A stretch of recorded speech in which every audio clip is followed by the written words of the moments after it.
नमस्कार, आपण पाहत आहात ठळक घडामोड क्राईम न्यूज. निर्भीड पत्रकारिता, आवाज सत्याचा. अवैध हातभट्टी दारू वाहतुकीवर धडक कारवाई. दुचाकी गाडीसह एकूण 36,000 रुपये किंमतीची हातभट्टी दारू हस्तगत.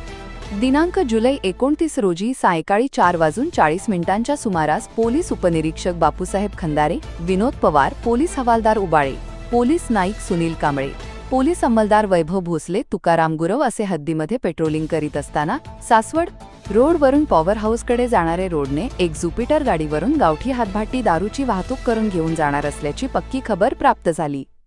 सदर माहितीच्या अनुषंगाने खात्री करून फुरसुंगी पोलीस ठाणेकडील पोलीस अधिकारी व अंमलदार असे 5:05 दरम्यान बातमीचे ठिकाणी जाऊन खात्री केली असता विशाल चंदन मारवाडी, वय 22 वर्षे, राहणार ड्रीम आकृती शेजारी, काळेपडळ, तालुका हवेली, जिल्हा पुणे, हा त्याचे ताब्यात 110 लिटर तयार हातभट्टी दारूसह ज्युपिटर गाडीवर मिळून आल्याने पंचासमक्ष त्यास ताब्यात घेण्यात आले असून त्याबाबत फुरसुंगी पोलीस ठाण्यात गुन्हा दाखल करण्यात आला आहे.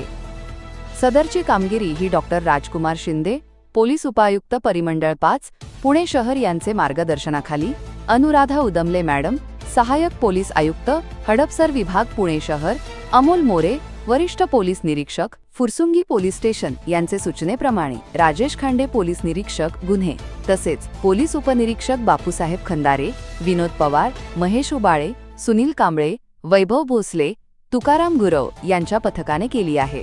प्रतिनिधी अविष्कार फुले सोबत ठळक घडामोड.